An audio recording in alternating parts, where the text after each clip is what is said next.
Hi friends, എല്ലാവർക്കും recipes by രേവതിയുടെ ഒരു പുതിയ എപ്പിസോഡിലേക്ക് സ്വാഗതം. എല്ലാവരുടെയും വീട്ടിൽ സാധാരണഗതിയിൽ കാണുന്ന കുറച്ച് ചേരുവകൾ ഉപയോഗിച്ച് വളരെ എളുപ്പത്തിൽ തയ്യാറാക്കിയെടുക്കാൻ വേണ്ടി പറ്റുന്ന നല്ലൊരു പലഹാരത്തിൻ്റെ റെസിപ്പിയുമായിട്ടാണ് ഇന്ന് ഞാൻ വന്നിരിക്കുന്നത്. അപ്പോൾ ഇതെങ്ങനെയാണ് ഉണ്ടാക്കുന്നതെന്നൊക്കെ നമുക്കൊന്ന് നോക്കിയിട്ട് വരാം. ഇതിനായിട്ട് ഞാനിവിടെ ഒരു പാൻ അടുപ്പിൽ വെച്ചിട്ടുണ്ട്. അതിലേക്ക് 2.5 ടേബിൾ സ്പൂൺ കടലപ്പൊടിയാണ് ചേർത്ത് കൊടുക്കുന്നത്. കടലപ്പൊടി ഒന്ന് ഇട്ട് കൊടുത്തതിന് ശേഷം ഏറ്റവും ലോ ഫ്ലെയിമിൽ വെച്ചിട്ട് ഇത് നല്ല പോലെ ഒന്ന് വറുത്തെടുക്കാം. കളറൊന്നും മാറേണ്ട ആവശ്യമില്ല. അതിൻ്റെ ആ ഒരു പച്ചമണമൊക്കെ ഒന്ന് നന്നായിട്ട് മാറി വന്നാൽ മാത്രം മതി. ഇത് തുടരെ ഇളക്കി കൊടുത്തുകൊണ്ടിരിക്കാൻ വേണ്ടിയിട്ട് ശ്രദ്ധിക്കണം. വളരെ കുറച്ച് ക്വാണ്ടിറ്റിയിൽ ഉണ്ടാക്കുന്നത് കൊണ്ട് തന്നെ അടിയിൽ പിടിക്കാതിരിക്കാൻ വേണ്ടിയിട്ട് നന്നായിട്ട് ശ്രദ്ധിക്കണം കേട്ടോ. അപ്പോൾ ലോ ഫ്ലെയിമിൽ വെച്ചിട്ട് അതിൻ്റെ പച്ചമണമൊക്കെ ഒന്ന് മാറി വരുന്നത് വരെ ഞാനിവിടെ നന്നായിട്ട് തന്നെ ഒന്ന് വറുത്തെടുത്തിട്ടുണ്ട്. കളറൊന്നും മാറ്റിയെടുക്കേണ്ട ആവശ്യമൊന്നുമില്ല. അതിൻ്റെ ആ ഒരു പച്ചമണം മാറിക്കിട്ടിയാൽ മാത്രം മതി. അത് ഞാനിവിടെ ഒരു ബൗളിലേക്ക് ഇട്ട് കൊടുത്തിട്ടുണ്ട്. അതിൻ്റെ ചൂടൊക്കെ ഒന്ന് ആറി വന്നതിന് ശേഷം ഇതിലേക്ക് 50 ഗ്രാം പാൽപ്പൊടിയാണ് ഇട്ട് കൊടുത്തിരിക്കുന്നത്. ഇനി ഈ ഒരു പാൽപ്പൊടിൻ്റെ കൂടെ തന്നെ നമ്മൾ ഇതിലേക്ക് എണ്ണയാണ് ചേർത്ത് കൊടുക്കേണ്ടത്. ഞാനിവിടെ മെഷറിംഗ് കപ്പ് 1/2 കപ്പാണ് എടുത്തിരിക്കുന്നത്. അതിൻ്റെ 1/4 ഭാഗത്തോളം മാത്രമേ എണ്ണ എടുത്തിട്ടുള്ളൂ.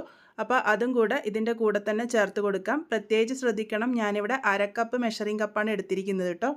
അതിൽ 1/4 ഭാഗത്തോളം എണ്ണ ചേർത്ത് കൊടുത്തിട്ടുണ്ട്. ഇനി ഇതിലേക്ക് ആവശ്യമായിട്ടുള്ളത് 1/2 കപ്പ് നെയ്യാണ്. അപ്പോൾ അതും കൂടെ ഇതിൻ്റെ കൂടെ തന്നെ ചേർത്ത് കൊടുക്കാം. അതിനുശേഷം ഈ ഒരു എണ്ണയും നെയ്യും കടലപ്പൊടിയും ആ ഒരു പാൽപ്പൊടിയൊക്കെ നന്നായിട്ടൊന്ന് യോജിപ്പിച്ചെടുക്കണം.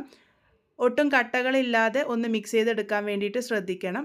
ഇതിപ്പോൾ ഞാനിവിടെ നന്നായിട്ട് തന്നെ ഒന്ന് മിക്സ് ചെയ്തെടുത്തിട്ടുണ്ട്. ഇനി ഇതിലേക്ക് ആവശ്യമായിട്ടുള്ളത് പഞ്ചസാരയാണ്. ഞാനിവിടെ ഒരു പാനിലേക്ക് 200 ഗ്രാം പഞ്ചസാരയാണ് ഇട്ട് കൊടുത്തിരിക്കുന്നത്. ഇതിൻ്റെ കൂടെ തന്നെ 1/4 കപ്പ് വെള്ളം കൂടെ ഒഴിച്ചിട്ട് പഞ്ചസാര പാനിയാക്കിയെടുക്കുകയാണ് ചെയ്യുന്നത്. ലോ ഫ്ലെയിമിൽ വെച്ചിട്ട് വേണം പഞ്ചസാര പാനിയാക്കാൻ വേണ്ടിയിട്ട്. നമ്മളിതിലേക്ക് ഒരുപാട് വെള്ളം ചേർത്തിട്ടില്ല. 1/4 കപ്പ് വെള്ളം മാത്രമേ ചേർത്തിട്ടുള്ളൂ.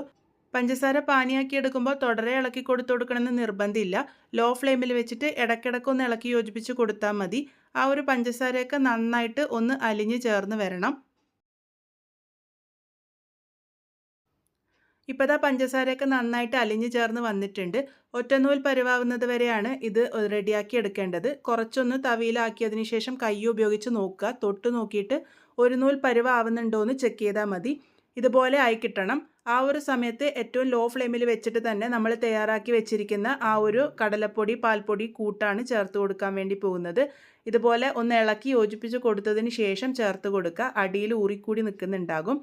ഇതൊന്ന് മിക്സ് ചെയ്തെടുത്തതിന് ശേഷം ഞാനിവിടെ പഞ്ചസാര പാനിയിലേക്ക് ഒഴിച്ചു കൊടുക്കുന്നുണ്ട്. ഫ്ലെയിം ഏറ്റവും ലോയിൽ വെച്ചിട്ടാണ് ഇത് ചെയ്യുന്നത്. മുഴുവനായിട്ടും തന്നെ ഒഴിച്ചു കൊടുത്തതിന് ശേഷം തുടരെ ഇളക്കി കൊടുത്തുകൊണ്ട് ഒന്ന് മിക്സ് ചെയ്തെടുക്കാം. ആദ്യം ആ ഒരു പഞ്ചസാര പാനിയായിട്ട് ഇത് നന്നായിട്ട് യോജിച്ച് വരണം. ലോ ഫ്ലെയിമിൽ വെച്ചിട്ട് കുക്ക് ചെയ്തെടുത്താൽ മതി. ഹൈ ഫ്ലെയിമിൽ വെച്ച് കഴിഞ്ഞാൽ പെട്ടെന്ന് കട്ട പിടിക്കാനുള്ള സാധ്യതയുണ്ട്. അപ്പോൾ ഏറ്റവും ലോ ഫ്ലെയിമിൽ വെച്ചിട്ട് മാത്രം മിക്സ് ചെയ്തെടുക്കാം. ഇനി ഇത് മിക്സ് ചെയ്ത് കറക്റ്റ് പാകത്തിനാകുന്നത് വരെ റെഡിയാക്കി എടുക്കുകയാണ് വേണ്ടത്. ഞാനിതിൽ കറക്റ്റ് പാകം കാണിച്ചു തരാം. ആദ്യം ഇതുപോലെ മിക്സ് ചെയ്തെടുക്കുക.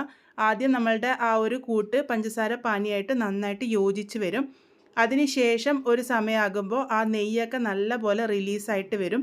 ഇപ്പോൾ ദാ ഒന്നും കൂടെ കട്ടിയായിട്ട് വന്നിട്ടുണ്ട്. നിങ്ങൾക്ക് ഈ ഒരു സ്റ്റേജിൽ വേണമെങ്കിലും ഇതെടുക്കാവുന്നതാണ്. അപ്പോൾ അധികം എണ്ണയൊന്നും റിലീസായിട്ടുണ്ടാവില്ല. അതുപോലെ തന്നെ നല്ല സോഫ്റ്റ് ആയിട്ടാണ് നമ്മളുടെ പലഹാരം കിട്ടുക. ഇത് ഞാനിപ്പോൾ കുറച്ചും കൂടെ കുക്ക് ചെയ്തെടുക്കുന്നുണ്ട്. ഞാനിതാ ഇതുപോലെ പതഞ്ഞ് വരുന്ന ആ ഒരു സ്റ്റേജ് വരെയാണ് കുക്ക് ചെയ്തെടുക്കുന്നത്. ആ ഒരു സമയമാകുമ്പോഴേക്കും അതിൽ നിന്നും നെയ്യൊക്കെ നല്ലപോലെ റിലീസായിട്ട് വന്നിട്ടുണ്ടാകും. നിങ്ങൾക്ക് കാണുമ്പോൾ തന്നെ മനസ്സിലാകുന്നുണ്ടാവും എണ്ണയൊക്കെ മുകളിലേക്ക് ഇങ്ങനെ ഊറിക്കൂടി വരുന്നുണ്ട് എന്ന്.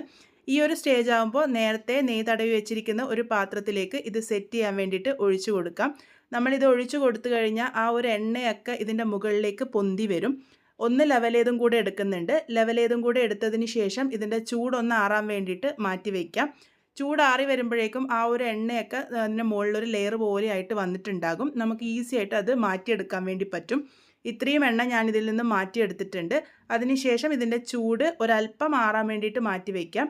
ചൂട് ചെറുതായിട്ട് മാറി വരുമ്പോൾ തന്നെ ഇതിലേക്ക് ഇതുപോലെ ഒന്ന് കട്ട് ചെയ്ത് കൊടുക്കണം. ഇത് ഫുള്ളായിട്ട് ആറി വന്നു കഴിഞ്ഞാൽ നമുക്ക് ഇതുപോലെ കട്ട് ചെയ്തെടുക്കാൻ വേണ്ടിയിട്ട് ബുദ്ധിമുട്ടായിരിക്കും. അപ്പോൾ ആദ്യമേ ഇതുപോലെ ലൈൻ ചെയ്ത് കൊടുക്കാൻ വേണ്ടിയിട്ട് ശ്രദ്ധിക്കണം. ഇതിപ്പോൾ ചൂട് ചെറുതായിട്ടൊന്ന് മാറി വന്നതേ ഉള്ളൂ. ആ ഒരു സമയത്ത് ഞാനിത് ഇഷ്ടമുള്ള ഷേപ്പിലേക്ക് ഒന്ന് കട്ട് ചെയ്തെടുക്കുന്നുണ്ട്. ഇതുപോലെ തന്നെ കട്ട് ചെയ്തെടുക്കണമെന്ന് നിർബന്ധമൊന്നുമില്ല. നിങ്ങൾക്ക് ഇഷ്ടമുള്ള ഏത് ഷേപ്പ് വേണമെങ്കിലും ഉണ്ടാക്കിയെടുക്കാവുന്നതാണ്. അപ്പോൾ ഞാനിപ്പോൾ ഇവിടെ കുഞ്ഞു കുഞ്ഞു സ്ക്വയർ ഷേപ്പിലാണ് ഇത് കട്ട് ചെയ്തെടുക്കുന്നത്. ഇതുപോലെ ഒന്ന് വരഞ്ഞു കൊടുത്തതിന് ശേഷം ഇതിൻ്റെ ചൂട് കംപ്ലീറ്റ് ആയിട്ട് മാറാൻ വേണ്ടിയിട്ട് നമുക്ക് മാറ്റി വയ്ക്കാം. ഫ്രിഡ്ജിലൊന്നും വെക്കേണ്ട ആവശ്യമില്ല, പുറമേ തന്നെ വെച്ചാൽ മതി. അതിനുശേഷം ഇത് ഡീമോൾഡ് ചെയ്തെടുക്കാം. ആദ്യത്തെ പീസ് എടുക്കുമ്പോൾ കുറച്ച് ബുദ്ധിമുട്ടുണ്ടാവും, ബാക്കിയൊക്കെ ഈസി ആയിട്ട് നമുക്ക് റിലീസ് ചെയ്തെടുക്കാൻ വേണ്ടി പറ്റും. വളരെ ടേസ്റ്റി ആയിട്ടുള്ള മിൽക്ക് മൈസൂർ പാക്ക് ഇവിടെ റെഡി ആയിട്ടുണ്ട്. ഇത് ഒരാഴ്ചയോളം ഒട്ടും തന്നെ കേടാകാതെ നമുക്ക് സ്റ്റോർ ചെയ്ത് വെക്കാനും പറ്റും. അപ്പോൾ എല്ലാവരും എന്തായാലും ട്രൈ ചെയ്ത് നോക്കൂ. ഫീഡ്ബാക്സ് ഒക്കെ പറയാൻ മറക്കരുത്. വീണ്ടും ഒരു നല്ല റെസിപ്പിയുമായി കാണാം.